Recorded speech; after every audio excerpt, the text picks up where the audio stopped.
लगातार आप ऐसे कितने सालों तक आपको कभी भी संतान नहीं हुआ? 8 सालों तक भी। पापा जी बोले थे कि जिन बहनों के पास संतान नहीं है वो सन 2023 में संतान के साथ आएंगे।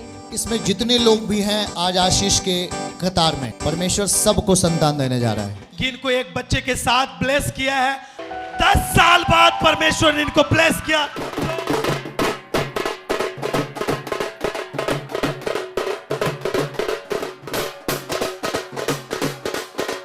बहन, नाम क्या है आपका? सीमा देवी। आप कहाँ की रहने वाली हैं? बहादुरपुर, प्रतापगढ़। आप ही की गवाही होनी है आज? जी भैया। और आपके बगल में कौन खड़े हैं? मेरा भाई है। और आपकी इस बगल कौन खड़े हैं? मेरी जेठानी है। ये आपकी गवाही देने के लिए खड़े हैं। जी भैया। तो सब जन सुने ध्यान से। इनकी गवाही इस प्रकार से है कि इस बहन जो आप सीमा को देख रहे हैं, इनकी शादी 2013 में हुई। उसके बाद एक रात को जब ये सो रही थी तो इन्होंने स्वप्न देखा कि दुष्ट आत्मा इनके गले को दबा रहा है, और जब ये उठती हैं तो इनकी आवाज़ नहीं निकल रही थी। और उसी के दिन के बाद से इनकी तबीयत बहुत ज़्यादा खराब रहने लगी। आप खुद बताएं कि आपने जब उस रात को स्वप्न देखे उसके बाद से आपको क्या प्रॉब्लम होने लगी? जी भैया, जब हम सो रहे थे तो स्वप्न देखे। स्वप्न में कोई हमारा गला दबा रहा था। उसके बाद जब हमारी आँख खुली तो बोलने की कोशिश कर रहे थे पर बोल नहीं पा रहे थे। और उसके बाद जब आप स्वप्न देख के उठती हैं बहन, उसके बाद आपके शरीर में क्या प्रभाव पड़ता है उसका? हाँ, पैर में दर्द होने लगा, चक्कर आने लगा, और हाथों में, पूरे शरीर में दर्द होता था हमेशा। और आपको दर्द होने लगा, और आप ना कुछ, आपको बहुत ज़्यादा इस तरह प्रॉब्लम थी। फिर आपको शादी के 2 साल बाद आपके घर में एक तांत्रिक को बुलाया गया। जी भैया। आपने तांत्रिक को क्यों बुलाया आपके घर वालों ने? जी, हमारे यहाँ हमारे जीजा की तबीयत खराब थी तो उनके लिए बुलाया गया था। तो हमें देख के बोले कि इनका गर्भ शैतान ने बंद कर रखा है। और तांत्रिक ने बोला कि आपका गर्भ बंद है, उन्होंने ऐसा करके आपको बोला? जी भैया। और उसके बाद जब आपने सुना और आपको प्रॉब्लम भी होती थी, तो उसके बाद से फिर आपका जीवन कैसे रहने लगा? उसके बाद हमारा जीवन समस्याओं में रहता था भैया। फिर आपने लिखा कि आपको फिर उसके बाद फिर कभी भी संतान नहीं होगा, ऐसा जब तांत्रिक ने बोला तो उसी तांत्रिक ने आपसे कुछ पैसे मांगे आपके इस काम को खत्म करने के लिए। जी भैया, उस तांत्रिक ने हमसे 10,000 रुपये मांगे थे पर हमने देने के लिए मना कर दिए उन्हें। आप बताएं भाई कि आप क्या जानते हैं अपनी बहन के बारे में, इनको क्या दिक्कत होता था और इनके गर्भ में कभी भी संतान नहीं आता था, आप क्या जानते हैं इनके बारे में? जी भैया, हम यह जानते हैं कि मतलब जब से इनकी शादी हुई और जब ये स्वप्न देखी तब इनके साथ में हम भी थे, और मम्मी और पापा लोग नानी के यहाँ गए थे तो हम दोनों लोग घर में थे। स्वप्न देखी और उसके बाद डर गई, और फिर उसी दिन से इनकी तबीयत खराब हो गई, और फिर धीरे धीरे इनकी तबीयत खराब रहती ही रही। और फिर जब आपने देखा कि फिर आपको जब भी आप प्रयास करती थी बहन, आपको कभी भी गर्भ नहीं आया, कभी भी? जी नहीं भैया। फिर आपने जब इस तरह आपने देखा, उसके बाद फिर आपने लिखा कि आप डॉक्टर के पास गए इसके इलाज के लिए। जी भैया। जब आपने डॉक्टर के पास गए, डॉक्टर ने आपका अल्ट्रासाउंड किया उस समय, जी भैया। तो डॉक्टर ने क्या बताया रिपोर्ट में आपको?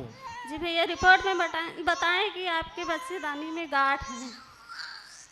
आपको डॉक्टर ने बताया कि आपकी बच्चेदानी में गांठ है। फिर डॉक्टर ने आपको क्या सलाह दिया उसके लिए? दवा के लिए सलाह दी कि दवा कराओ, सही हो जाएगा।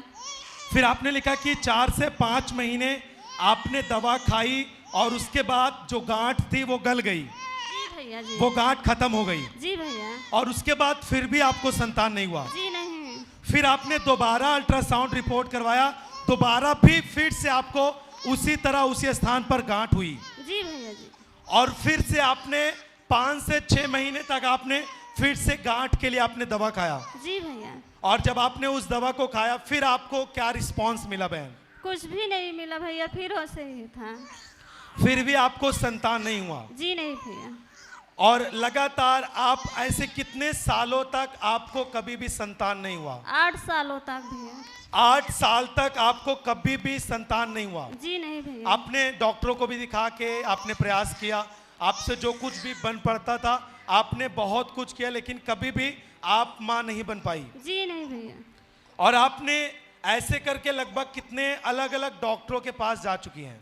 कम से कम 10 डॉक्टरों के पास।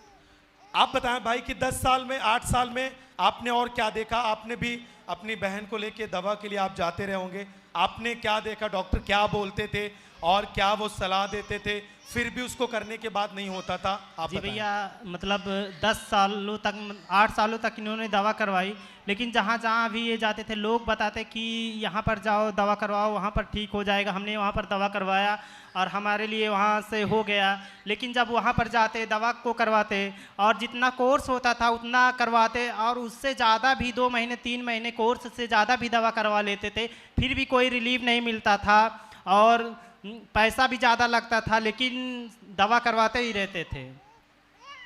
और जब आपने लगातार डॉक्टर की सलाह से बहन आपने लगातार दवाइयाँ खाई हैं और जैसे ही डॉक्टर जितना कोर्स जितने महीने के लिए बताते थे आप लगातार दवाइयाँ खाती थी और आप ज़्यादा भी दवाइयाँ खा लेती थी, लेकिन फिर भी दवाइयों का कोई असर नहीं होता था? जी भैया नहीं होता था। और आपने लिखा है कि आखिरी में डॉक्टर ने आपको क्या बोला? उन्होंने डॉक्टर ने जब डॉक्टर पहले दवा करते थे उसके बाद 3 महीने 4 महीने दवा करते थे, बाद में बोलते थे कि हमारे बस की बात नहीं है। डॉक्टर ने आपको जवाब दे दिया, उन्होंने बोला कि हम नहीं कर सकते हैं, अब आप जो भी काम करें आप। उन्होंने अपनी दवा के द्वारा अपने सारे काम उन्होंने करके देख लिए, उन्होंने फिर आपको जवाब दे दिया कि हमारे बस का नहीं है। जी भैया। जब आपने इस तरह डॉक्टर की बात सुनी तब आपको क्या लगा? उस समय कैसा महसूस हुआ था आपको? हम निराश हो जाते थे भैया। आपके पति क्या बोलते थे? आपके घर वाले क्या बोलते थे? वो बोलते थे चलो कोई बात नहीं है, दवा तो करा ही रहे हैं, जब होगा तो बच्चा देखे होगा। आपने लगभग डॉक्टर के पीछे इस तरह कितने, आपने डॉक्टर तंत्र मंत्र वालों के पीछे कितने रुपए खर्च कर दिए बच्चों की आशीष के लिए? 5 लाख के से ज्यादा ही खर्चा किए हैं। 5 लाख से ज्यादा 8 सालों के अंदर आपने खर्च कर दिए? जी भैया जी। फिर भी आपको कोई भी रिस्पांस नहीं मिला? भैया जी। डॉक्टर ने आखिरी में आपको जवाब भी दे दिया कि हमारे बस का नहीं है। जी भैया। और आपके आसपास के लोगों का क्या कहना था? वो आपको क्या बोलते थे लोग? इनके संतान नहीं है और लोग बोलते थे और नहीं बोलते थे। मतलब कैसी बातें लोग बोलते थे आपके लिए? जी हमारे सामने नहीं बोलते थे कोई लोग। और आपने जब ऐसे में आपने अंत में हार कर आपने दवा लेना बंद कर दिया और आपने लिखा कुछ लोग इन्हें ताने भी मारते थे आपको।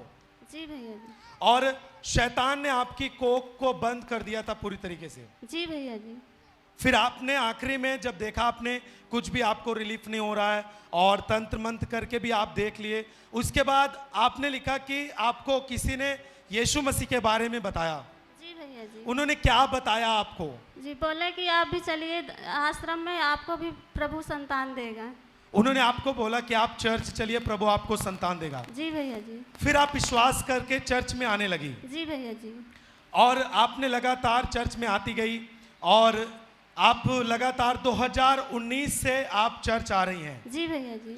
और 2019 से चर्च आने के बाद आप लगातार चर्च आती थी और कुछ दिन आने के बाद भी आपको संतान आशीष नहीं मिली, तब लोग आपको और भी बातें बोलने लगे थे। जी भैया जी। क्या बोलते थे लोग आपको? बोलते थे कि ये दरबार जा रही है तब भी इनको संतान नहीं हो रही है, ऐसा करके लोग आपको बोलते थे। जी भैया जी। फिर भी आपने अपने विश्वास को कम नहीं किया नहीं। और आपने अपने विश्वास को बढ़ा कर रखा। जी भैया आप लगातार चर्च में आती रही, लगातार आप वचन को सुनती रही।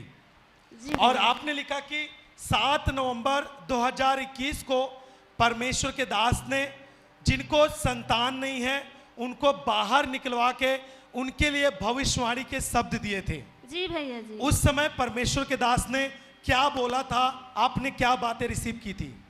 भैया जी उस समय पापा जी बोले थे कि जिन बहनों के पास संतान नहीं है वो सन 2023 में संतान के साथ आएंगे।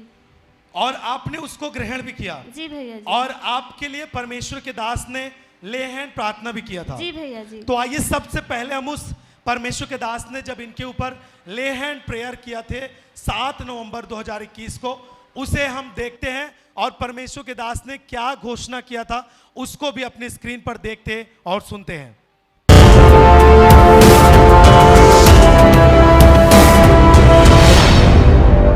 इतना सोच लो, इसमें जितने लोग भी हैं आज आशीष के कतार में, परमेश्वर सबको संतान देने जा रहा है। यीशु जितने लोग यहाँ पे खड़े हैं, ये सब गवाही के साथ आएंगे जस्ट 1 साल के बाद।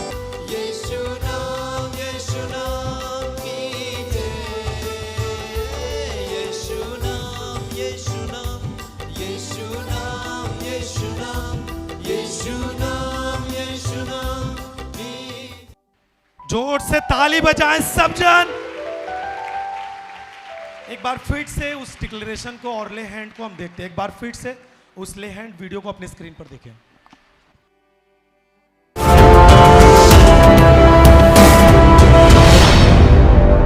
इतना सोच लो, इसमें जितने लोग भी हैं आज आशीष के कतार में, परमेश्वर सबको संतान देने जा रहा है। यीशु जितने लोग यहाँ पे खड़े हैं, ये सब गवाही के साथ आएंगे जस्ट 1 साल के बाद। यीशु नाम की जय, यीशु नाम, यीशु नाम, यीशु नाम, यीशु नाम, यीशु नाम, यीशु नाम की। ताली बजाएं जोर से। और जैसे परमेश्वर के दास ने बोला था और ले हैंड किए थे, आज ये एक परमेश्वर ने इनको ब्लेस किया एक बच्चे के साथ। ये आपके सामने खड़ी है। जोर से ताली बजा के तारीफ करें और जोर से हाथों को उठा के ताली बजाएं। पूरे 10 साल बाद परमेश्वर ने इनको ब्लेस किया। जोर से ताली बजाएं। और परमेश्वर के दास ने आपको जो भी बातें बोली थी, आपने विश्वास के साथ ग्रहण किया और परमेश्वर के दास ने आपके ऊपर ले हैंड प्रार्थना की। उसके बाद फिर परमेश्वर ने आपको ब्लेस कर दिया है। यस भैया। आपके पास एक बच्ची है, परमेश्वर ने आपको दिया है। जी भैया। अब आप बिल्कुल खुश हैं, यस भैया। बिल्कुल आनंदित हैं। यस भैया। और क्या बोलना चाहेंगी जितने भी लोग यहाँ पे बैठे हैं जिनके पास संतान नहीं है, उनके लिए क्या बोलना चाहेंगे आप? मैं यही कहना चाहती हूँ कि परमेश्वर इन पत्थरों से अब्राहम के लिए संतान उत्पन्न कर सकता है, तो मेरे लिए क्यों नहीं कर सकता? ताली बजाएं जोर से, जोर से। आप सुन पा रहे कलीसिया कि लोग इनको बहुत ताने भी मारते थे जब इन्होंने चर्च में आना शुरू किया। और कई साल 19 से आ रही है चर्च में, और जब इनको संतान नहीं हुए तो लोग बोलने लगे ये चर्च जाती है फिर भी इनको संतान आशीष नहीं मिली। लेकिन परमेश्वर ने आज ये समय है कि इनको एक बच्चे के साथ ब्लेस किया है। आप देख सकते हैं इनके आनंद को। एक बार जोर से ताली बजाएंगे सब जन, अपने हाथों को उठा के हालेलुया ऊंची आवाज में बोले सब जन। Hallelujah, hallelujah. और आप देख सकते हैं कि ये इतने आनंदित हैं कि आज ये चर्च में जब ये आ रहे थे, ये बहुत आनंदित होकर पूरे ढोल बाजे के साथ चर्च में एंट्री किए थे। उस वीडियो को भी, इनके आनंद को भी हम सब जन स्क्रीन पर देखें।